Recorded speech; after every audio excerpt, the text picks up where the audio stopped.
கர்த்தர் நல்லவர். இயேசு கிறிஸ்துவின் இனிய நாமத்தில் உங்கள் எல்லாருக்கும் என்னுடைய அன்பின் நல்வாழ்த்துக்களை இந்த புதிய மாதத்தில் நான் தெரிவித்துக் கொள்ளுகிறேன்.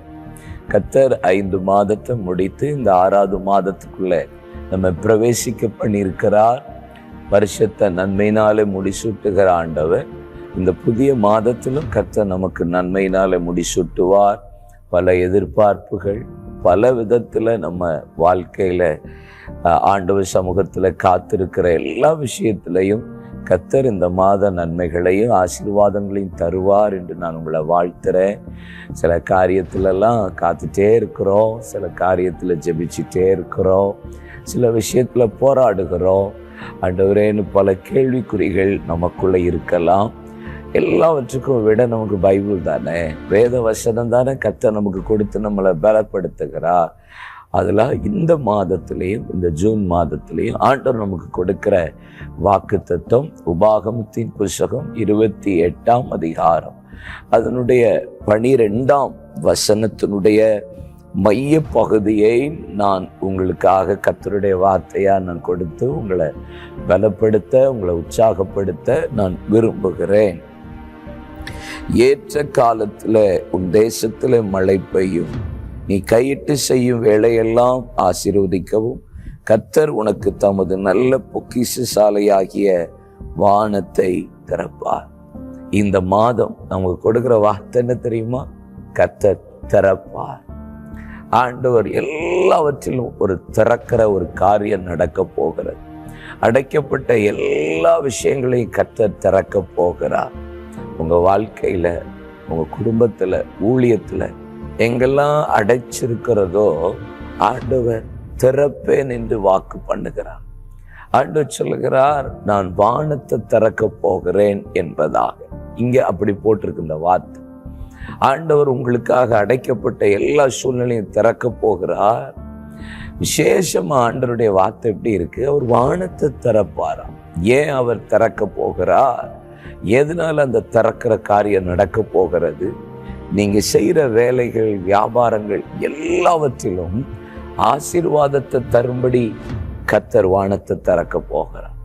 அவர் திறந்தா என்ன நடக்கும்? ஏற்ற காலத்துல மழை பெய்யும். ஆமே, நீங்க கடன்லாம் வாங்க மாட்டீங்க, கர்த்தர் உங்களை கடன் கொடுக்கிறவர்களா மாற்றுவார். அந்த வசனத்துல வேதம் அழகாய் சொல்லுகிறார். அப்போ ஆண்டவர் நமக்காக தம்முடைய பொக்கிஷ சாலையை நமக்காக திறக்க போகிறார். உங்க ஆசீர்வாதத்துக்காக கர்த்தர் திறக்கிற ஒரு ஆசீர்வாதம் உண்டாக போகிறது. நீங்க வெளிப்படுத்தின விசேஷத்துல 3ஆம் அதிகாரம் அதனுடைய 7ஆம் வசனத்துல நீங்க வாசிச்சா 7 சபைகளை குறித்து ஆண்டவர் பேசும்போது ஒரு குறிப்பிட்ட சபையை பார்த்து சொல்லுகிறார், உனக்கு கொஞ்ச பலன் இருந்தும், பிலதெல்பியா சபையை பார்த்து, உனக்கு கொஞ்ச பலன் இருந்தும் என் நாமத்தை நீ மறுதலியாதபடி என் வசனத்தை கை கொண்டபடியால் உனக்கு திறந்த வாசலை வச்சிருக்கிறேன். இங்க வாசலை கர்த்தர் திறக்கிறார். அங்க வானத்தை திறந்தவர், இங்க கர்த்தர் வாசலை திறக்கிறார். உங்களுக்கு அடைக்கப்பட்டிருக்கா வாசல்? எந்தெந்த வாசல்லாம் அடைக்கப்பட்டிருக்கு? ஆசீர்வாதத்தின் வாசலா, ஆரோக்கியத்தின் வாசலா, என்னென்ன வாசல்? அவர் பூட்டக்கூடாதபடி திறக்கிறவர் என்று வேதவசனம் சொல்லுகிறது. நம்ம குடும்பத்துக்காக, ஊழியத்துக்காக ஒரு திறந்த வாசலை கர்த்தர் இந்த மாதம் நமக்காக வைக்கிறார். ஆண்டவருடைய வசனம் அப்படிதான் சொல்லுகிறது. ஏசாயா தீர்க்கதரிசன புஸ்தகம் அதனுடைய 45ஆம் அதிகாரத்தை நீங்க வாசித்து பார்ப்பீங்கன்னா, அபிஷேகம் பண்ணப்பட்ட கோரேசுக்கு முன்பாக என்று போடப்பட்டிருக்கிறது. ஆண்டவர் சொல்லுகிறார், பூட்டப்படாதிருக்கிற அப்படின்னு இருக்கு வாசல்கள், பூட்டப்படாதிருக்கிற கதவுகளை திறந்து வைக்கும்படி. ஆமே, ஆண்டவர் எதை சொல்றார்? வானத்தை திறப்பாராம், வாசலை திறப்பாராம். இங்க கதவுகளை ஆண்டவர் திறப்பேன் என்று சொல்லுகிறார். எதுக்கு கர்த்தர் திறக்கிறார் தெரியுமா? ஆண்டவர் சொல்லுகிறார், நமக்காக வெண்கல கதவுகளை உடைத்து, இருப்பு தாழ்பாளை முறித்து, அந்தரங்கத்தில் ஒளிப்பிடத்தில் இருக்கிற புதையலையும் பொக்கிஷங்களையும் கர்த்தர் நமக்காக தரப்போகிறார். அதனால பயப்படாதீங்க. இந்த மாசம் ஆண்டவர் பூட்டப்பட்டிருக்கிற குடும்பத்தை திறப்பா, பூட்டப்பட்டிருக்கிற அநேகருடைய இருதயத்தை திறப்பா. எப்படி அப்போஸ்தலர் 16ஆம் அதிகாரத்துல வழக்கத்தின்படி ஆற்றண்டையில ஜெபிக்க போன அப்போஸ்தலனாகிய பவுலுக்கு லிதியாள் என்கிற ஒரு பெண்ணின் இருதயத்தை திறந்தார் என்று வேதம் சொல்லுகிறார். அநேக ரட்சிக்கப்படாமல் இருக்கலாம். இந்த மாதம் கர்த்தர் இருதயத்தை திறக்க போகிறார்.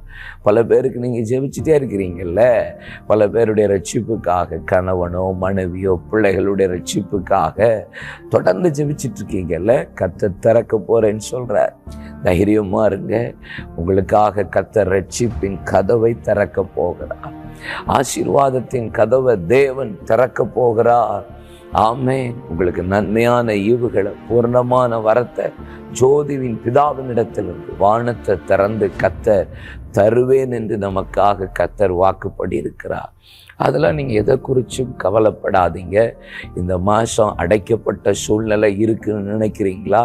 ஊழியத்தில் இதை நான் பண்ணிகிட்டே இருக்கேன். எல்லா கிராமம், மிஷன் ஃபீல்டு, ஊழியத்தின் பாதை, சபை காரியம் போகிற இடம்லாம் கதவு அடைக்கப்பட்ட சூழ்நிலை. ஒரு பெர்மிஷன் வாங்க முடியலை, ஒரு சீட்டு வாங்க முடியலை, ஒரு பண காரியங்களுக்கு போராடிட்டு இருப்பேன். எல்லா பழக்கத்துலேயும் போகிற இடங்களெல்லாம் அடைக்கப்பட்ட வாசல், அடைக்கப்பட்ட கதவுன்னு சொல்கிறீங்களா? அடைக்கப்பட்ட வானம்னு சொல்கிறீங்களா? வானத்தை இரும்பாக இருக்குது, ஒன்றுமே இல்லைன்னு சொல்கிறீங்களா? எல்லாவற்றையும் கர்த்தர் இந்த மாதம் உங்களுக்காக திறக்க போகிறார். எதை குறித்து பயப்படாதீங்க. திறந்த வாசலை தேவன் வைக்கிறார். தானியேலின் புஸ்தகம் 9ஆம் அதிகாரம் அதனுடைய 23ஆம் வசனத்தில் நீங்கள் வாசிச்சிங்கன்னா, பிரியமான தானியேலே, எனக்கு ரொம்ப பிரியமான நீ ஜெபிக்கு முன்பாக கட்டளை வெளிப்பட்டது என்று வேதவசனம் சொல்லுகிறார். ஆனால் நீங்கள் வாசி பாருங்க, ஆண்டவர் வெளிப்பட்டதுன்னு சொல்கிறார். ஆனால் அதே தானியேல் 10ஆம் அதிகாரத்தில் நீங்கள் 13ஆம் வசனத்தில் வரைக்கும் 3ஆம் வசனத்திலேருந்து நீங்கள் வாசித்து பார்த்தீங்கன்னா, அங்கே வேதவசனம் சொல்லுகிறது, தானியேல் 21 நாள் தேவ சமூகத்தில் விடாதபடி உபவாசம் பண்ணிட்டு இருக்கிறார். இப்போ ஜெபம் பண்ணிகிட்டே இருக்கிறார். வாக்குத்தத்தம் ஃபஸ்ட்டே கர்த்தர் கொடுத்துட்டார். நான் உனக்கு கட்டளை வெளிப்படுத்திட்டேன், வானத்தை திறந்துட்டேன் அப்படின்னு சொல்லி கர்த்தர் சொல்கிறார் தானியேலுக்கு. ஆனால் இங்கே நடக்கிறது என்ன? 13ஆம் வசனத்தில் பெர்சிய அதிபதியாகிய பிசாசானவன் இந்த 21 நாள் மட்டும் என்னோடு எதிர்த்து நின்னான். அப்படின்னா என்ன அர்த்தம்?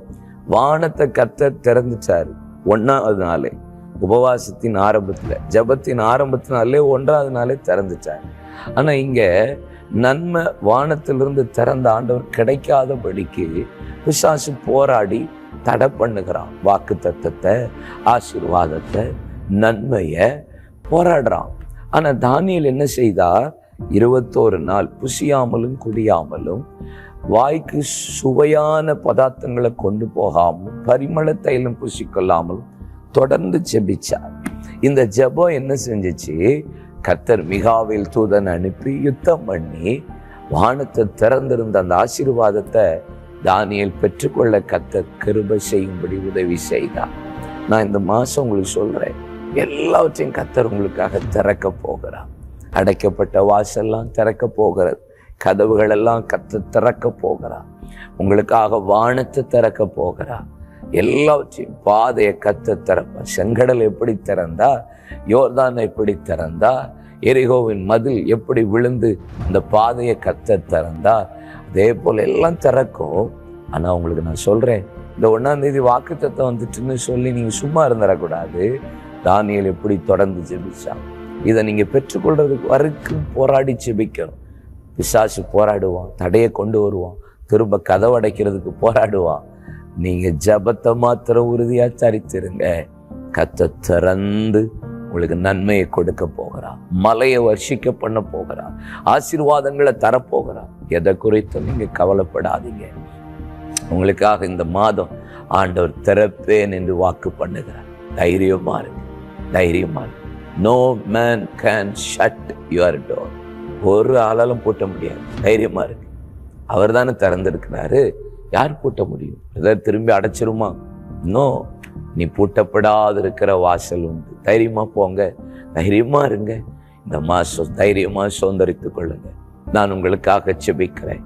நல்ல பிதாவே, இந்த புதிய மாதத்துக்காய் ஸ்தோத்திரம். எங்களுக்காக திறக்கிற தேவன். இந்த புதிய மாதத்துல அடைக்கப்பட்ட எல்லா பகுதிகளையும் கர்த்தர் திறக்கிறீர். வியாபாரமா, வேலையா, ஊழிய பகுதியா, ஆண்டவரே மிஷன் ஃபீல்டா, குடும்ப காரியமா, ஆண்டவரே உறவுகளில் அடைக்கப்பட்ட சூழ்நிலையா, கர்த்தரே திறக்க போகிறேன். ஏற்ற காலத்துல உன் தேசத்துல மழை பெய்யும் சொன்னீங்களே, எல்லா வெண்கலமான இருபான வானத்தை கர்த்தர் திறக்கிறீர். அதற்காக ஸ்தோத்திரம். கதவுகளை திறக்கிறீர், உமக்கு ஸ்தோத்திரம். வாசல்களை திறக்க போகிறீர், உமக்கு ஸ்தோத்திரம். இருதயங்களை திறக்க போகிறீர், உமக்கு ஸ்தோத்திரம். கர்த்தரே திறக்க போகிறேன். இனி ஒருவரும் பூட்ட முடியாதபடி தேவன் திறக்கிற நன்மைகளுக்காய் ஸ்தோத்திரம். எங்க பிள்ளைகள் போய் சுதந்திரித்துக் கொள்ளட்டும். எங்க பிள்ளைகள் போய் வாக்குத்தத்தங்களை பெற்றுக்கொள்ளட்டும். எங்க பிள்ளைகள் போய் நன்மைகளை ஆண்டவரை பெற்றுக்கொள்ள கர்த்தர் கிருபை தருவீராக. ஆசீர்வாதங்களை, ரட்சிப்புகளை பெற்றுக்கொள்ளட்டும். ஆரோக்கியங்களை பெற்றுக்கொள்ளட்டும். கர்த்தர் அப்படி செய்ய போகிறேன். புதிய நம்பிக்கை தொடர்ந்து ஜெபிக்கட்டும். ஆண்டவரே, வாக்குத்தத்தம் கர்த்தர் திறந்துட்டாருன்னு ஜெபத்தை விட்டுறக்கூடாதுப்பா. உபவாசத்தை விட்டுறக்கூடாதுப்பா. உன்னுடைய சமூகத்தை விட்டுறக்கூடாதுப்பா. எங்கள் பிள்ளைகள் தொடர்ந்து ஜெபிக்கட்டும். எந்த பெர்ஷியாதிபதி வந்தாலும் எல்லா அந்தகார வல்லமைகளையும் எதிர்த்து நிற்க அந்த ஜெபம், உபவாசம், வேதம், தேவ சமூகம், ஊழியம், ஆத்துமாதான் எங்கள் பிள்ளைகளுக்கு உதவியா இருக்கும். கர்த்தர் உதவி செய்வேன். ஆண்டவரே, மிகாவில் தூதன் அனுப்பினது போல இந்த மாதம் எங்கள் பிள்ளைகளுக்கு ஒத்தாசையாய் நீர் அனுப்ப போகிறதற்காய் நன்றி. மாத்திரம் மகிமைப்படும், நீர் மாத்திரம் உயர்த்தப்படும். இயேசு கிறிஸ்துவின் நாமத்தில் ஜெபித்து ஆசீர்வதிக்கிறேன். நல்லருமை பிதாவே. ஆமென், ஆமென். கர்த்தர் உங்களை ஆசீர்வதிப்பாராக. தைரியமா இருங்க. கர்த்தர் உங்களுக்காக திறப்பேன் என்று சொன்னவர் இந்த மாதம் உங்களுக்காக திறக்கிறார். நீங்க போய் சுதந்திரித்துக் கொள்ளுங்க. God bless you. Amen. Amen.